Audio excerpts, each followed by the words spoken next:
18h17, on se retrouve dans Punchline sur CNews et sur Europe 1. On va maintenant prendre la direction de la Sorbonne, puisqu'après l'occupation de Sciences Po, c'est désormais la Sorbonne qui est paralysée, qui a été en tout cas paralysée aujourd'hui par des manifestations pro-palestiniens. D'abord dans la cour d'honneur, qui a été évacuée par la police. Ils sont actuellement à l'extérieur de l'université. Maxime Leguet et Fabrice Ester, bonsoir. Vous êtes donc devant la Sorbonne. Expliquez-nous ce qui se passe autour de vous, Maxime. Bonsoir Laurence. Eh bien, écoutez, la manifestation touche en ce moment même à sa fin. Ils étaient plus d'une centaine d'étudiants et militants qui étaient rassemblés devant un grand drapeau de la Palestine et qui ont occupé depuis le début de l'après-midi la place de la Sorbonne devant la faculté du 5e arrondissement de Paris. Des étudiants qui ont scandé inlassablement Israël assassin, Macron complice, Free Palestine ou encore ce slogan à caractère antisémite From the River to the Sea, Palestine will be free. Alors la plupart des étudiants ont un peu plus tôt dans l'après-midi, vous le rappeliez, investi la cour d'honneur de la Sorbonne, celle qui donne accès aux amphithéâtres. Ils ont été évacués manu militari par les forces de l'ordre et les étudiants se sont donc rabattus devant cette place de la Sorbonne pour une manifestation improvisée et donc illégale car non déclarée. L'appel au blocage avait été lancé sur les réseaux sociaux par l'UNEF, le collectif Point Levé ou encore l'Union étudiante. Les députés de la France insoumise, Thomas Porte, Louis Boyard étaient présents sur place aux côtés des manifestants. Et puis il y a quelques minutes, c'est le député David Guiraud, muni de son écharpe tricolore, qui est venu s'exprimer au mégaphone à l'adresse des étudiants en leur apportant son soutien dans leur action. Le tout entre plusieurs selfies réalisés avec les manifestants. Alors au moment où je vous parle, les forces de l'ordre sont toujours devant la Sorbonne. Ils ont déployé un périmètre de sécurité pour boucler le secteur. Et puis un des leaders du mouvement a annoncé il y a quelques minutes au mégaphone que l'occupation touchait à sa fin. Mais les manifestants se donnent d'ores et déjà rendez-vous demain au même endroit à midi. Merci beaucoup Maxime Leguet et Fabrice Elsner qui sont sur place pour CNews et pour Europe 1 en faisant attention à eux parce qu'on a une de nos équipes qui a été attaquée, agressée devant la Sciences Po il y a quelques jours et je rends hommage au travail d'Audrey Berthaud et de Raphaël Lazreg qui ont été prises à partie par certains manifestants pro-palestiniens. Joseph Massescaron, quand on entend les slogans qui sont criés devant la Sorbonne, ce sont les mêmes qu'on entendait devant Sciences Po, oui. En fait c'est la loi, on ne peut pas dire ce genre de choses dans notre pays. Pourquoi il ne se passe rien ? Alors, la police a évacué l'intérieur de la Sorbonne à la demande de Gabriel Attal. Mais on a l'impression qu'on espère, en fait. Et que la France insoumise attise les braises partout.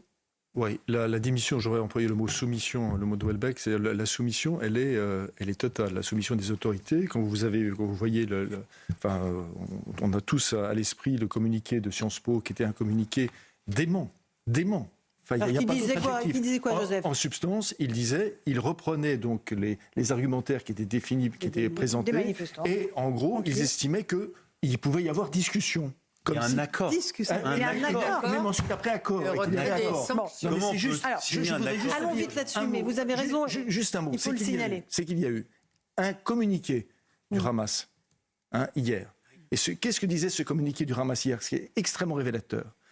Il condamner évidemment ce qui se passe aux États-Unis, où aux États-Unis, l'administration Biden a le courage de faire ce qu'il fait et de nettoyer les écuries d'Augias, parce que il faut parler d'écuries d'Augias, oui. D'accord, aussi bien à Columbia qu'ailleurs. Oui, il y a surtout les donateurs qui coupent les fonds. Les donateurs qui coupent. C'est ça qui compte, c'est l'air de la guerre.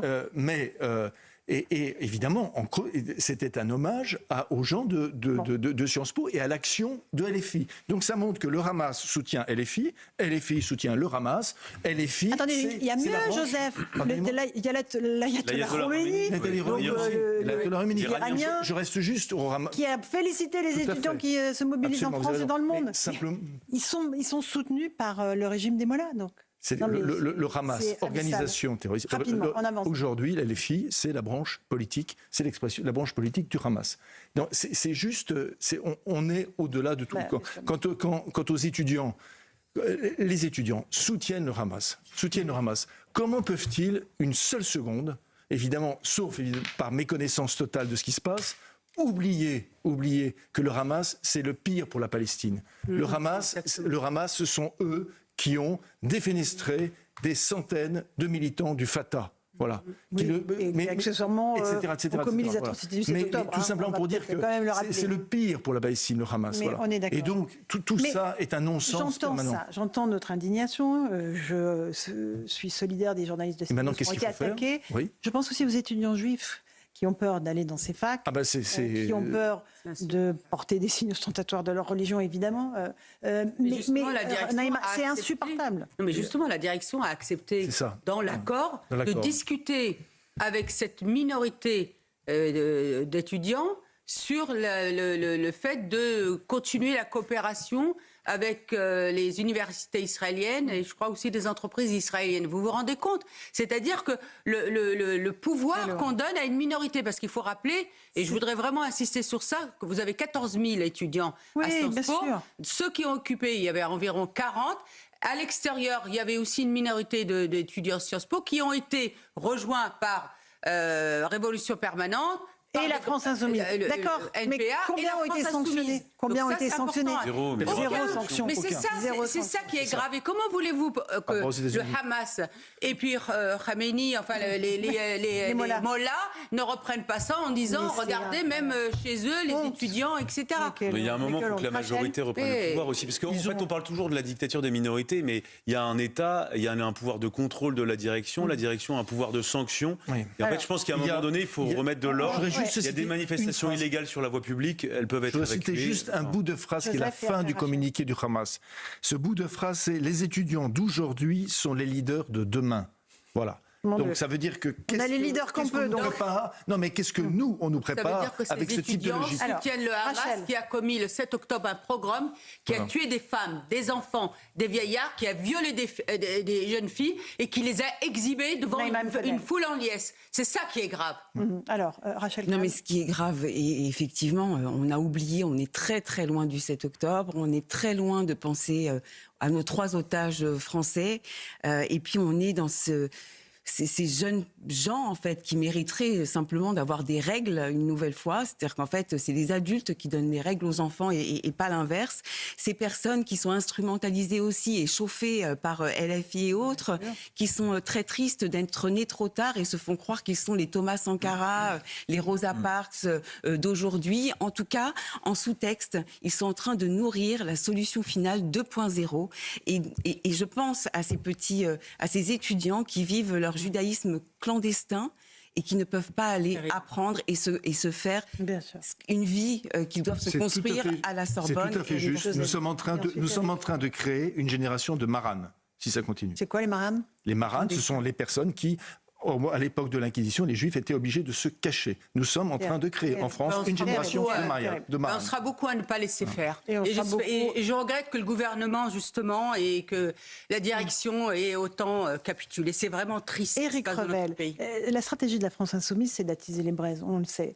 Là, que ce soit Manuel Bompard, Rima Hassan, Manon Bry, ils appellent tous à des mobilisations d'ampleur. Ils appellent au soulèvement des universités. Rima Hassan a fait un tweet ce week-end où elle appelle mais elle a parlé de la mobilisation générale des facs ce matin. Oui, on a le sentiment qu'ils cherchent, le grand soir. Le chaos. Alors, il s'appuie quand même, je ne minimise pas l'action des étudiants de Sciences Po, mais ils s'appuient pour l'instant sur des révolutionnaires un peu en peau de lapin. Pardonnez-moi, ils sont pas très nombreux. Ils sont dangereux. Mais ils sèment la terreur dans les facs. Mais bien sûr. Alors justement, je voulais aborder ce point-là, parce qu'en fait, il y a une véritable terreur intellectuelle. Pourquoi se communiquer d'une direction par intérim, pour l'instant, de Sciences Po qui se couche? Mais parce qu'en réalité, il faut savoir que le mode de fonctionnement, par exemple, d'un prof à Sciences Po, il est évalué par les élèves. Donc tout prof qui prendrait le risque de ne pas être dans le rail idéologique d'une partie de la minorité prendrait le risque peut-être d'avoir des ennuis pour son poste à la fin de l'année. Donc la direction se couche, pas de vague. Il y avait un prof qui était interrogé ce week-end de Sciences Po sur CNews. Déjà, il a pris un risque considérable. Très intéressant ce qu'il dit. Très intéressant, mais un peu en dedans, mais un peu quand même apeuré, mais un peu en difficulté, parce qu'en fait, il y a une terreur intellectuelle qui se répand à Sciences Po, dans les facs françaises, sur le modèle de ce qui s'est passé à Columbia, au MIT ou à Harvard, et qui est en train de submerger, en fait, les profs, les directions, les organisations de ces lieux scolaires. Non, mais ce qui se passe est quand même absolument terrifiant parce que c'est dans tous les établissements. Alors là, on parle de Sciences Po, de la Sorbonne, mais c'est dans tous les établissements. Il y a un directeur d'école à Neuilly-sur-Marne qui veut démissionner parce que voilà, il a essayé d'imposer, de tester la formule du port de l'uniforme. Il est menacé de mort. C'est dans toutes nos écoles pareil. Pour l'instant, dans les facultés, pour l'instant, dans les facultés ou à Sciences Po, qu'il s'agisse de Reims ou qu'il s'agisse de Paris, ce sont des endroits quand même privilégiés. C'est-à-dire que les personnes qui vont manifester, de toute manière, sont sûres que tôt ou tard, lorsqu'ils vont sortir du parcours universitaire, vont trouver un emploi. D'accord ? Donc, ils empêchent les personnes, ils empêchent tous les autres qui se servent de ça justement pour accéder à un emploi de travailler. Rachel. Et puis depuis le 7 octobre, pardon de le répéter, mais on est dans les vieilles méthodes du bouc émissaire, du juif, de cette haine, de la haine des journalistes, de ceux qui font savoir. Je pensais que les défenseurs des droits de l'homme, et notamment du droit international, normalement on doit défendre ce droit à l'information. Vous les entendez ? Rien du tout. C'est un silence, un silence. Mais que le 7 octobre, finalement, est permis pour certains parce que le peuple juif était à mal, la diaspora et Israël étaient mis à mal, que ça a libéré finalement cette parole de haine, parce que là, les personnes que l'on voit ici, ce ne sont pas des pro-palestiniens, ce sont juste des personnes haineuses. D'accord. Ils ne pensent pas à la cause palestinienne, Naïma, c'est ça ? Exactement. Ils délégitiment même la cause palestinienne parce que la cause palestinienne ne peut pas soutenir ce qui s'est passé le 7 octobre. Et rappelons-nous qu'il y avait eu un sondage juste avant le pogrom du 7 octobre où les Gazaouis en avaient assez des conditions de vie et du Hamas. Totalement. Ça a été réprimé dans le sang. Bien sûr. Mais là, eh bien, tout le monde parade devant nos facs et nos universités.